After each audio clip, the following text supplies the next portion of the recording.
Sure. My point was just a limited point. How ultimately we will do it, obviously, is going to be when that situation arises, and once we've heard everybody's views, etc. I'm talking about a more likely scenario that customers may well be realigned to their expectations given what is happening, and they will be wanting or more acceptable to change in hotels than they have been in the past. That was my limited point. And of course, I think Prabhat, you wanted to come in. Yeah, Mandeep, I wanted to come in with the fact that we are nearly operating 50% of our hotel, and including the one in London, the Palace Hotels in Rajasthan. There is a bit of a dilemma here, because as Sunjae mentioned, that you should do what your customers tell you to do, which is more with physical, social distancing, all those norms, and we do offer them. But they are also gravitating to the point of trust. We come to you because we trust you, so you better be clear on those parts. I mean, their expectations are to do full service. They do want the night service. They want everything that is possible only because they feel that they can trust you. That was my point that we've seen as an experience now. Yeah, adding on to Prabhat, if you look at our customers, buffet is something which was really very popular in India. Now, how are we going to rewrite our buffet concepts? We need to rewrite that, because that will never go away. Are we going to get the buffet to the table, or are we going to redesign our buffet services? So we need to look at those things. Sure. Obviously, I mean, ultimately, what I was trying to get at is this a good where we can redefine some of our operating standards, not necessarily for luxury completely, but for all the rest of it? Is this an opportunity for us to bring the customer alignment more in line with what it should be globally, as the customer is more prepared for it? Like I said, that in a lot of places the customer would pick up his own luggage and go to the room. Will that happen in India as well? Now that it's easier for him and safer for him to probably carry his little bag to the room, can we realign those services in line with customer expectation, and will the customer be more amenable to that? How it will ultimately play out, of course, only time will tell. But the idea was to just get a sense on, is this the sort of moment where we can use it to reboot some of our operating standards? But we'll move on. I'm going to talk about ancillary revenues, which is an interesting topic, where I think hotels have not been so forthcoming in the past, and I think is something that we're probably likely to see, as we've seen in the airline industry, where ancillary revenues account for almost $100 billion of total revenues, for that industry, and almost cover 50% of their fixed costs. We've started now. I think the industry is looking, fairly focused way on ancillary revenues more than it has done in the past. Obviously, as a result of our traditional revenues getting slow, having slowed down. So I'm going to talk a little about how, what you feel about ancillary revenue. But I'm going to lead this question to Prabhat, where I think, IHCL caught on this a little earlier and kind of structured it in a manner where, for the first time, there was a hotel group which had a separate ancillary business and an ancillary business head, which reports into you as well, Prabhat. So how are you looking at the ancillary business for hotels? Do you think that this is going to be another, takeaway from this, and there'll be more focus on this going forward? Yeah, Mandeep, I think everybody on the panel would agree that what was supposedly called ancillary business as such has become so critical now. And just the little base that we thought is suddenly grown so big. The pivot during this time was home. Pivot was safety. Pivot was digital, contactless. And I think all of them came very handy when we looked at hospitality at home as a hamper delivery business. And I'm sure everybody else is doing it. And it really helped people because they could connect with us, whether it was confectionery hamper, whether it was laundry, whether it was gourmet hamper, everything that could be sold to home. And that's what it reached out to. Then we launched something very unique during this pandemic, literally virtually the food delivery app called the Cumin in Bombay and this is offline in other 8 cities now. Eventually, all of them would be online. And this is end-to-end, all internal and contactless and digital. The great signature restaurants of our company is now available at home. And this has become quite big, because initially we always thought from big brands that is it worth getting into takeaway business? But look at the reality. This is becoming not just the human delivery, but it's human events, human stores.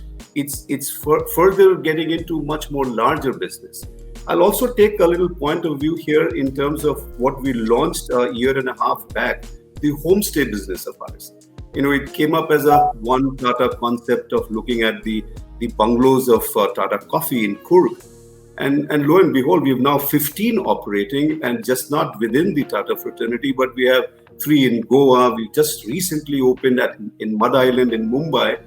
And we have plans of about 50 more by the end of this year. And if you relate to the fact what has happened with human behavior during this pandemic, they still would like to go to a trustworthy partner. But if you say you can drive on your own, reach on your own, take your pet along, and it's still attached with the larger umbilical cord of the IHCL, and the whole proposition is close to a existing IHCL hotel. So there's a lot of dependency that also comes in. So this is another great business opportunity which we saw, and it is yielding results now. I can go on and on in terms of what more hospitality at home as well as ancillary can do. Warehousing, getting your areas, your banqueting converted to offices for the interim. And again, I'm using the word interim because I'm quite positive during this revival phase, we will do everything. We will also reset our buttons to look at cost structures and what have you. But they will be a post-COVID era, and that's not too far away.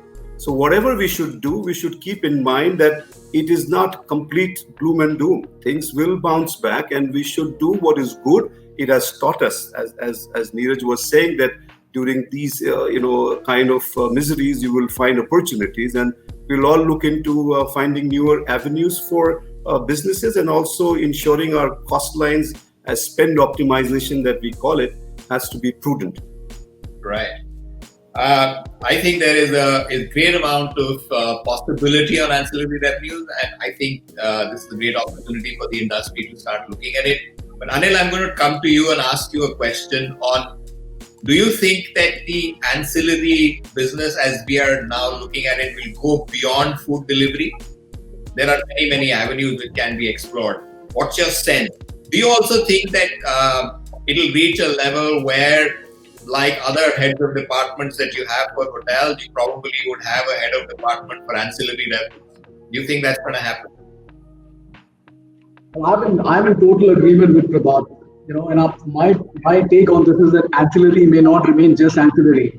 The takeaway business, to my take today, it is takeaway is the new highway.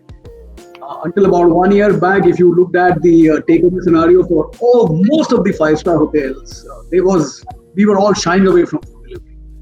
Okay. And today, when everything shut down, that's the first thing that all of us jumped on. But look at the exponential growth. Now when the restaurants have started opening, standalones have started opening, I don't see a numbers dipping out there. So there was something which was lying on the side, but probably you didn't have the time, or you thought that this particular food. So what we have really done is to go back to the menu and see what food travels. Every food item can't reach your house. So you got to definitely see what is the responsible dining all about. You can't serve fried food at home. You can't pack that fried food. Whatever that travels, I think it's a new opportunity which is there. We've also started these services. As Prabhat mentioned about laundry, we're looking at home cleaning solutions, laundry, we're looking at consultancy services. So all this work is on right now. But takeaway, probably because the numbers are large, it's very visible. Every chain has done some efforts out here. From day one, when we said that we'll be able to bring you specialty restaurants, food home, it's been a great welcome. And to my mind, it'll continue. Even I was just looking at the numbers last month. Even when the restaurants have started opening, just case in point is Delhi. When Delhi opened about 4 or 5 days back, the takeaway numbers have not come down. While the world was waiting for the Bukharas to open and things like that, if you were doing you could be down to 50% capacity of what you were doing earlier, but the takeaway I think is there for a longest period. And you want to create these experience beyond the takeaway. It's just not about a box reaching your home. It is about the entire experience. And I've heard some young chefs speak a lot of great stuff. In one of the previous panels, one chef said that if it's your birthday, if it's your, I'm happy to organize a DJ for you. The mood lighting will be done by us. We've done some weddings on Zoom. You are able to deliver food across the country. So large chains have that strength. You can pick up an order and guests can't come to Mumbai for a particular function, but you can deliver 100 packets of food in various locations wherever your hotel is in, and the wedding ceremony is taking place. So these are all new ideas which have emerged. And some of these youngsters, I must say, have done a commendable job on something like this. So they're taking it to a new level, to my mind. And I think there's a whole lot of opportunity in there. Okay. Again, safety has come paramount. People wanted to, first of all, when we said contactless delivery, people wanted to understand what does that contactless delivery means. What exactly are you meaning? When you're sending your laundry to the hotel, are you going to be in physical touch with somebody? Because there's been huge amount of nervousness. Things are settling down. Now they've accepted. So going forward, keep those big principles in mind and look at these opportunities. Right. It's very interesting. We did an HBS conference in Bangalore called Hope in I think August last year. Neeraj was there, Prabhat was there, I recall. And we had a session on ancillary revenue with the general manager to try and probe them. And we were talking about ancillary revenues, and although everybody was talking about it, you could sense that they're not really convinced about it, right? And I see this whole paradigm shift now coming because of what we've seen, and everybody is far more aligned, which is a great thing because it really helps in moving away from some of the traditional revenue sources that we had. And I think hotels have a great opportunity. Zubin, I want to quickly come to you before I move on, because I think this is a subject that you're also a little passionate about. Do you think that ancillary revenues are going to move away from F&B? Are there going to be other things that might happen, or is it largely just going to remain the whole thing around F&B? No, I think my perspective on this is that we are at this point as a business becoming an innovation hub. So the ancillary revenues, if you look at the value chain, are not restricted just to the F&B domain of the business. For example, in our case, we've launched something called as the Radisson concierge services, where we are getting services like laundry pickup, home housekeeping, so on and so forth into the customer's home. There are two aspects or two lenses with which we view this piece of the business. One, clearly there's it has to be scalable, right? So it when we were in the what I call as the beginning of the new normal phase, when our hotels were shut down, any piece of revenue would be extremely important and meaningful. Now, as we are getting into recovery, we have to do a cost-benefit analysis to see that these new ancillary pieces are large enough in the long run for the business to be able to focus on them. So what I'm saying is that unless it is not scalable up to a certain percentage of overall revenues, one has to and must focus on the core competence of the business, right? That's one. And, secondly, the lens, and clearly I think that's what the new normal situation for hospitality would probably mean for all of us, is that if the customer or the guest cannot come to your hotel, you go to the guest in his home. And that is where the scalability element comes in. So that's how we are looking at it. To answer your question, F&B is one piece, of the pie. We've done our bit, as well in terms of take home a chef and home deliveries and takeaways. But what we are also experimenting with is concepts like Radisson concierge, where you can do home delivery and of various other services. So that's where it is, and that's my point of view on that. Thank you. All right, great. So I think Mandeep, hi. Can I just come in here? I have a view on this as well, and I agree with what everybody said. I think going back to the conference you mentioned in Bangalore, if you were to have that exact same panel up on stage now, they would be far more favorably inclined. And I can see Prabhat's nodding because we were both there that day. that panel was looking at it with a very different lens, and I think today it'll be favorably inclined. Having said that, I do want to mention that one of the safeguards one needs to build into this ancillary side of the business, and there is obviously sweating the asset, but there is obviously fiscal prudence required on this side of the business as well. I think as a hotel business, one needs to study the distribution, the scalability, the consistency around this. Also look at pricing and costing with this, right? At the end of the day, there will have to be changes to cost lines. There'll have to be changes to looking at these as individual revenue centers and acknowledging as hoteliers that they may come in at a slightly different profit percentage, right? We are always obsessed as hoteliers at wanting a certain profit percentage out of every cost line. We have these preconceived notions. And for me, this business can only thrive if it is looked at with a very specific lens, very different from the core competencies that we are known for. And to your point, having a person who is solely and resolutely focused on this and looks at it as a different cost center, I think that will make it successful.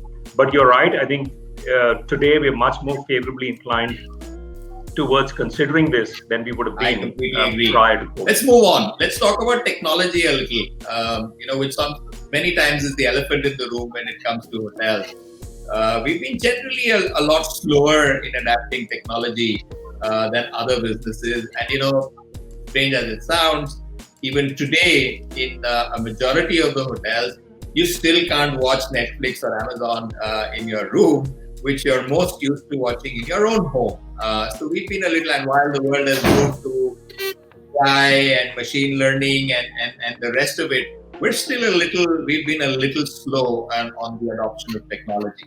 So I'm going to ask the panel here, and I'm going to start with Sunjae. Sunjae, what's your view? Do you think that this kind of disruption, and one of course is that there's going to be a serious need for technology because of all the hygiene and safety issues which have cropped up, and the need for reducing contact. Do you think there's going to be a sort of a big boost in using a lot of technology going forward?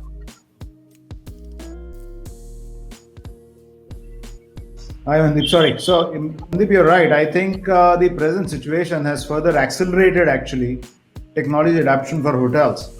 The transforming all the overall guest experience while ensuring health and safety is what is going to be expected now from not only our guests but our associates as well. Now, having said that, our industry is about providing memorable experiences with a lot of emotion and passion, specifically in India. And the business is done with furthering relationships. Now, we need to answer this question: how do you convey and demonstrate care and hospitality in a technologically oriented world? This is where, as hoteliers, we need to really rewrite again. We need to look at all the components of what we provide to our customers and to our associates, and then say, okay, this is where we can bring our technology in. And this is how we can marry or synergize the technology part of it and the human part of it or humane part of it, so that we can provide a guest experience which will define our success and relevance in the future world, right? It's about, as you said, full contact to contactless. The technology and the relationship have to have a great relationship between the two of them for hoteliers to provide care, to hoteliers provide maximum care with minimum contact. At Hyatt, what are we doing? We are looking at contactless services where even room check-ins through our World of Hyatt app, where a guest can choose how he engages with us. We give this opportunity to the guest that you choose how you would like to engage with us. As I said in the previous question as well, that a guest can choose what kind of service he likes.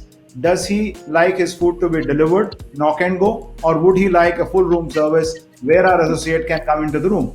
Does he like housekeeping where he is not in the room, or once a day, or once in 2 days, or once in 3 days? Now this can be married with technology.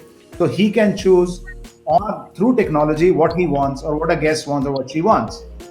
It's about preferences. It's about digitizing in-room collateral.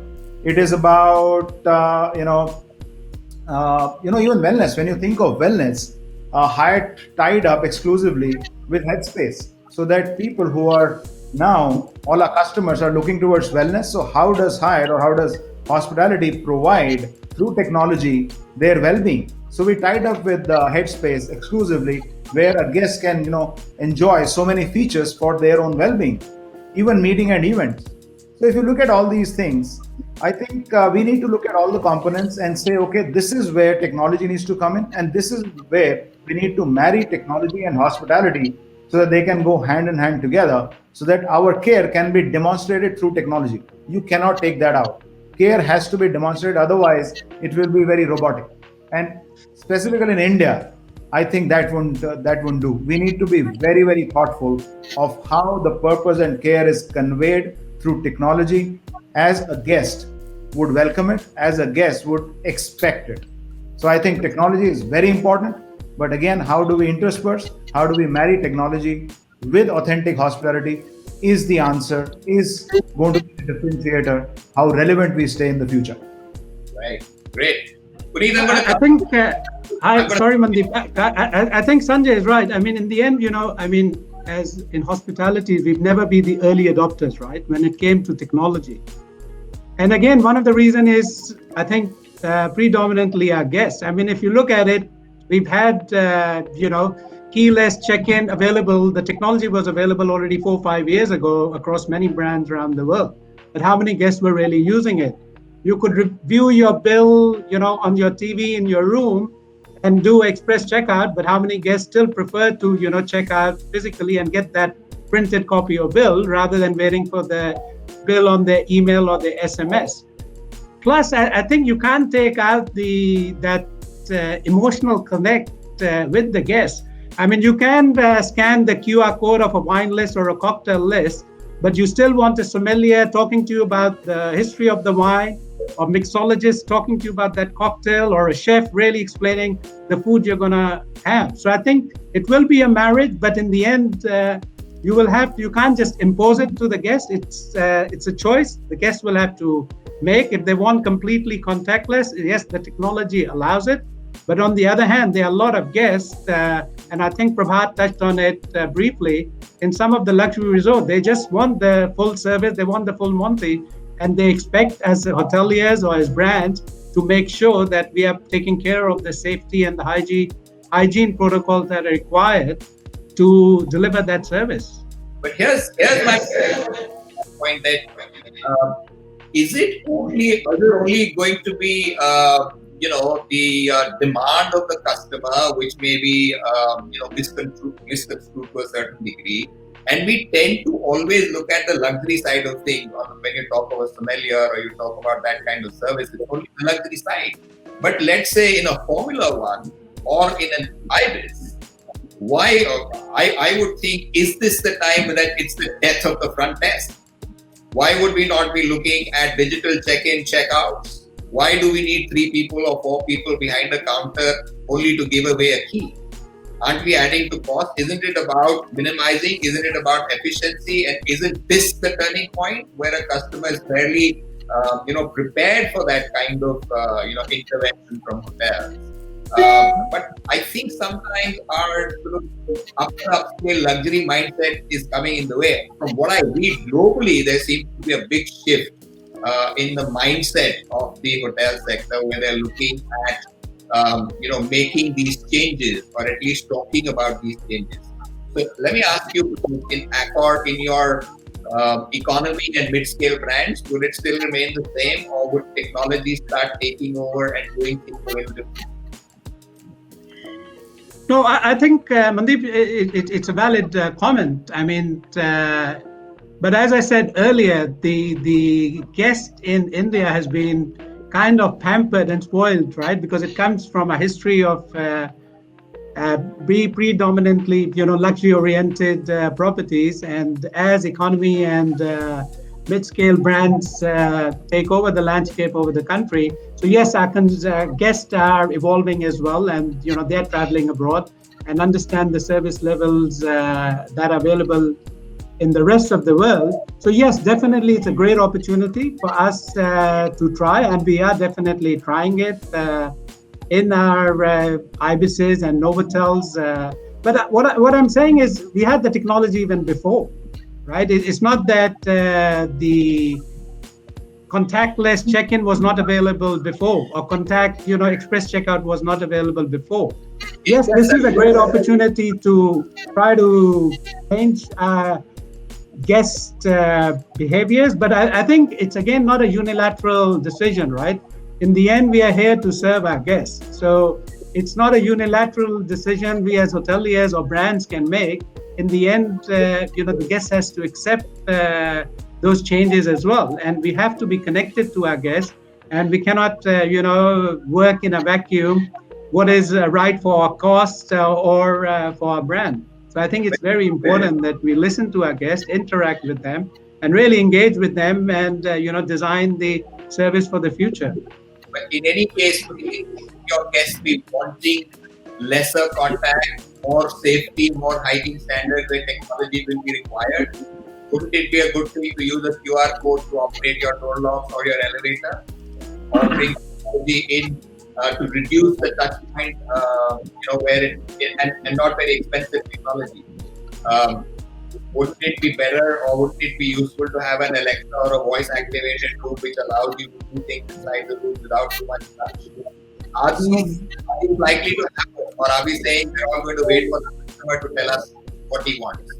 So Mandeep, I think this is already happening in most of the brands. We at Hyatt it is happening, but we have left the choice to the guest how they want to use it. It's not that we are not doing it. I think most of the brands are doing it. It is it's available for them, but we have left the choice. What we are saying is we have left the choice to the guest. How does he want to engage, and what kind of services he would like to be done for his comfort and for his needs, very technologically oriented, and how we are basically marrying technology to the hospitality. I agree.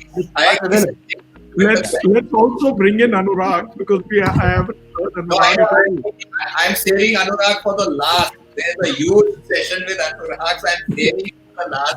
I want to apologize to you, Anurag, that I haven't come to you. No worries. No, I mean, We're going to engage in your group. Just give me a minute, and I'm going to come to you, Anurag, next on the line. But just to complete this, is that you may give the customer the choice, but you're still going to have to engage in technology. I mean, you will put a voice activated sort of, now if the customer wants to still pick up the phone and call you and deal with you, that's a different issue.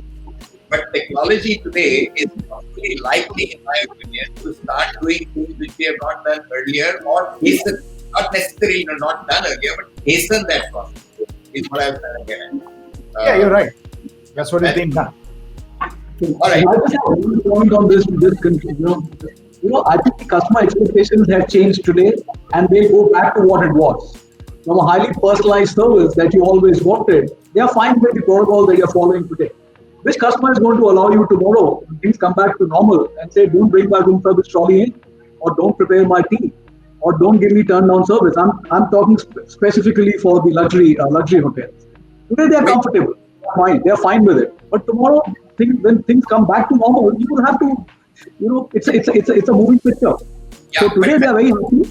Yeah? Again, my point is that's luxury sector. But the luxury sector is still a very small part of the industry. There's a very large sector and a growing sector in mid-scale and economy where they Mandeep, hospitality, whether luxury or a Hyatt place or whichever, the expectations of guests are there. So we need to really satisfy those expectations.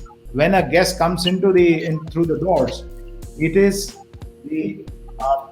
our obligation to actually take care of him and provide care with the means we have. So hospitality is consistent, whether it is luxury or whether it is Hyatt place or select service. Mandeep, I just want to add on to what you're saying.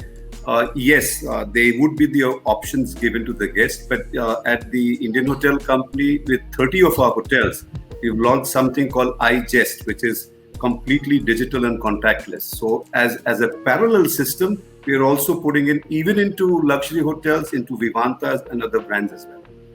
Yeah. I would think I so. just have one comment to make here, if I may. I'll just take a minute. It is clearly what's emerging out of this discussion, and I agree with all my fellow panelists. It seems to be, and I agree with that thought, the segment you are playing in. So clearly, a luxury customer has a different expectation. A mid-market or a budget customer may have a different expectation, and then there are different efficiencies and realities in those businesses. In the long term, if you were to map growth, you have to see which is the largest growing segment, right? And 65% of India is under 35 years, which is the technologically savvy millennial segment, right? So that's the growth of technology in our business, so to speak. And we are to that end launching a brand called Radisson Red in India next year, which is all about technology. So that's how seriously we are viewing this aspect of the business. Great. So that's what I was trying to get at. That technology is going to play a larger role. It's going to move quicker. Obviously, there'll be different needs across different segments and how different customers expect it to be used. So I'm going to come to the last two segments of my of our discussion today, and I'm going to move to Anurag, who patiently has been waiting to put in the word. Anurag, we've heard all the panelists talk about changes in technology. Our costs are probably going to come down. Is that going to bring about changes in the way hotels are designed, our services, our facilities inside hotels, also with the pandemic? Again, we spoke about customer expectations. Do you think that hotels in the future are going to be designed any differently, or our services are going to be aligned any differently, or the amenities inside the rooms are going to change? I think. Firstly, thanks, Mandy, for getting me online, and hey, hello everyone. So I think before I just get into the hotel design, I have a few inputs in terms of what was discussed a lot about the luxury customer and how do we move from a high touch, high tech, scenario to a high tech and possibly a low touch. So my two bits on this is that from the early stages, and we have seen it in our palace properties that opened earlier, like especially in the Leela Palace, Udaipur, and in Leela Goa, that the luxury customer is still seeking those differentiated experiences in a somewhat personalized way, but with the assurance of the Leela Suraksha. So the expectation really hasn't changed.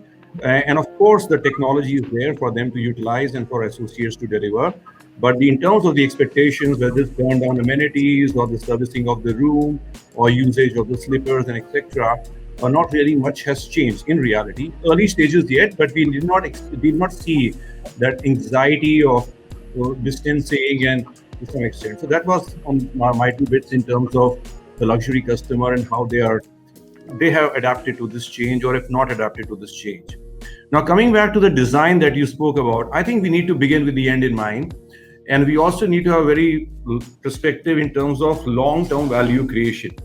When we look at an asset, when we look at designing a hotel today, we are not designing a hotel for the next 2 years. We are designing the hotel for probably the next 30 years and looking at value till perpetuity.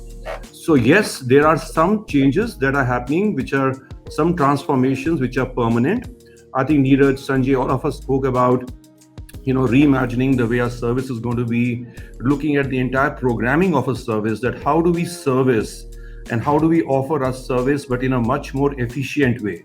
So that's definitely going to be the mindset in terms of designing a hotel, whether it means that lesser GFA or it means in terms of lesser square footage per room.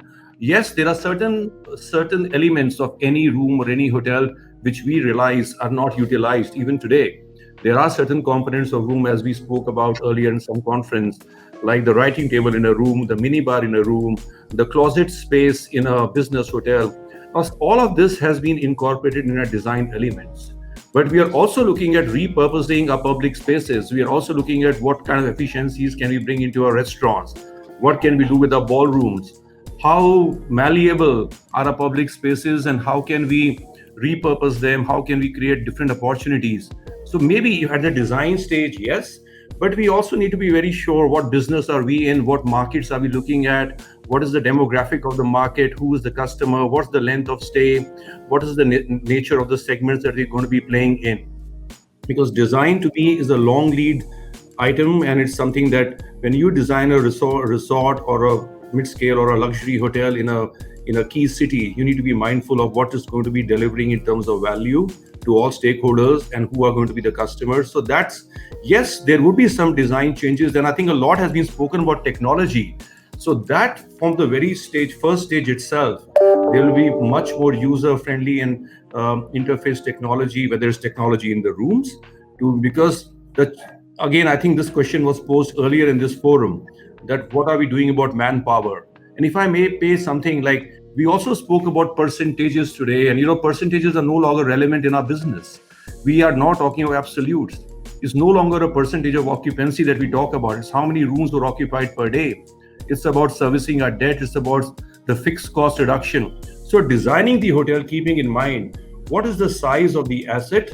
What is the size of the room, the size of the public spaces, which offer the experience, which offer the luxury or whatever is the scale that we are building on, or the market that we are servicing, or the segment that we are playing to, and yet have no profitability. Some things are going to be permanent. I'm sure everyone has learned during the times of COVID that you need to shut down floors, you need to shut down probably elevators, you need to be able to have that kind of flexibility that you probably use only one wing and probably shut down another wing. You need to start thinking, does every hotel, and I'm not just talking luxury here, does every hotel need to have a laundry built into the design? Do you need to have large scale kitchens when you probably are doing 70 to 80 covers per day over lunch, hypothetically? So all these questions which have to be posed much earlier, because buildings of the future not just are going to be far more sustainable and technology savvy, they will also be more inclined in terms of delivering value to stakeholders and more capacity utilization and more revenue per square foot. So all of that has to be brought in at the earliest stage when it comes to design. I think so technology, safety, and in terms of reprogramming of services, how much should be the public space versus the back-end space? How do we redesign the heart of the house to ensure that associates can be the best versions of themselves, and yet we don't consume too much of square footage as such? Which are the services that can be clustered permanently? Which are the services that can be outsourced permanently, so we don't consume expensive real estate right in the beginning? All those are the questions that need to be posed. I think it's very, very important that when we start building a hotel or designing a hotel, we start looking at market acquisition and what's it's going to be 5 years down the line, and what's going to be the valuation cycle, what kind of IRR we are looking at. And the design plays a very key feature in it. So it's going to be, if I talk only of luxury, it's going to be a lot more in the luxury space, but as you say, practical and to some extent luxury that can be delivered seamlessly and efficiently. Right, interesting viewpoint. So, I'm going to quickly ask you before I move on hotel design. Are you sensing that there's going to be reasonable change on hotel design, and that it could be a little more frugal than it has been in the past, and some of these value changes that we're looking at during COVID? Yes. Yeah. Sorry. Can I? May I go on? Yeah, go ahead. Okay. Thank you. In terms of hotel design, there are a couple of things here. I think the pursuit to achieve efficiency in hotel spaces is not a new one. It has been in our industry. With a lot of the mid-market product coming in, we have seen GFAs, being tightened, the public areas being tightened, room sizes being tightened. So I think it is an ongoing pursuit. And so long as you are able to provide to the guest the right value for the price he's paying, I think design will always be an ongoing challenge. I'll tell you the two things which bother me about design, generally speaking, and I by no means am an expert on this, but we are having buildings which are emerging as glass boxes. Where are we appealing to the local climate? How are we having hotels which respond to the local climate? Because when you are using those kind of locally available materials, sustainability, it by itself is going to reduce a lot of the cost, right? So I think, and again, there are arguments to and against, but many of the buildings that we build that are being constructed right now are not conducive to the climate of the country as such, right? And there are, that's the one thing.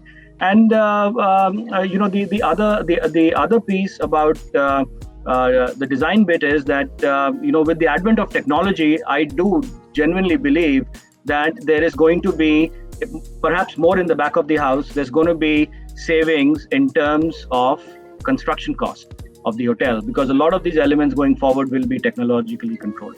Right. I'll just do a bit of check over here. We're already 5 minutes over time. Wrap up in 5 minutes. So we need to wrap up because Raj Menon is holding on. So he will come in after 5 minutes. So you have within that time.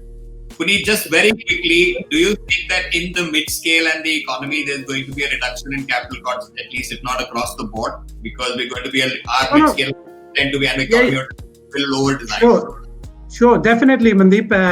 And again, I think we talk about technology just IT related. We should look at technology in terms of building eco mid-scale hotels, right? So, for example, in India, we're not using prefab or modular rooms, which in the rest of the developed world you're doing. That's a huge cost saving, right? And the time, I mean, most of the projects, as we know, in India are delayed. So if you use prefab modular rooms, you save a lot, 12 to 24 months in terms of, construction time. So that's cost. And again, when we look at, IT infrastructure, it can be all on cloud now. You don't need, massive server rooms, and Anurag touched about back of the house. I mean, why do we need laundries and bakeries and butcheries in a hotel? That again could be all outsourced. So definitely, I think as we move forward, we will definitely get more efficient as we, design and build our hotels. Right. Also, Mandeep, maybe another discussion. Just hold on. I have to go to Anurag for a minute. Anurag, before we close, I want to come back to you. See, one of the things that we've learned from this pandemic is that the size of our balance sheet is going to determine our survival. Brookfield has just acquired the Leela. So do you think there's likelihood for hotel companies to be looking at consolidation, adding more portfolio? This is a good opportunity. Is that something that you're likely to see? I think M&A has always been a part of our business, and we have seen that in the last decade or so, where several big acquisitions have happened. And I think what COVID has done is kind of accelerated that process, probably. I think every adversity creates an opportunity. And as I mentioned, yes, but it's very, very important to understand what are going to be the drivers of their decision. Is it going to be market acquisition? Is it going to be geographical synergies? Or how are we able to underwrite the profits? How are we able to underwrite the valuation? What are going to be the efficiencies of operation? And what is the business that you are focused on? And what is the field and the swim lane that you intend to be? So I think these are some of the questions. But yes, to your short answer to your question, yes, there would be opportunities of consolidation. But we need to start with debt servicing in mind from the very beginning, rather than ending at the GOP level when most of us were earlier accustomed to. We need to start thinking like owners and have that owner mindset that eventually we have to have return on investment for the equity owners and servicing the debt for our lenders. Big change. Consolidation is possible. Exactly. Your capital cost doesn't matter until you address the cost of capital. Puneet, I'm not going to ask you this question for obvious reasons. On merger and acquisition, whispers that we hear between Accor and IHCL will keep you away. But ladies and gentlemen, it's been a fabulously engaging debate. Thank you so much for all your very exuberant participation. Just quick takeaways, I think, is that going forward, there's going to be a fair amount of take away from what we're learning during COVID. I think there's going to be, like the conference says, some reimagining of services, reimagining of products. I think there are great opportunities here for the hospitality industry to read some of the things that we've been a bit struggling with on customer behavior, customer expectation. We've discussed that on ancillary revenue, how we can bring our operating costs down, how we can even bring our capital costs down going forward, making the business more resilient and more profitable for our investors going forward. We've also spoken about how this is a great business to be in, and it's only going places from here. The only graph is upwards after this blip that we're going to have from COVID, which of course will take its toll, but it's going to rebound back almost like a revenge travel business and a revenge business that people are going to come back into once the COVID is behind us. Ladies and gentlemen, Thank you very, very much for being such a wonderful panel, and for all the audience, thank you so much for being patiently listening to all the gyan that was distributed today. Bhuvanesh, thank you so much. Back. Thank you, Mandeep. It's been a awesome session. I must tell you, awesome. I mean, getting the best men from the industry to bring in the BW Hotelier Indian Hospitality Summit with the first session. Could I have asked for more? Well, greedy that I am, I could. But let me thank you, Mandeep, for anchoring this so beautifully. Thank you, Neeraj. Thank you, Prabhat. Thank you, Sunjae. Thank you, Anil. Thank you, Puneet. And thank you, Zubin. And last but not the least, in the order that he spoke, Anurag. Absolutely. Anurag has held on very patiently. I owe you one special one soon, and we shall. And all of you, I'm grateful to you. Thank you for making our IHA so special, right? I owe you all, and perhaps a meal with you soon sometime. Thank you again. Thank you. Thank you very much. Thank you, Grace. Thank you very much. All the best.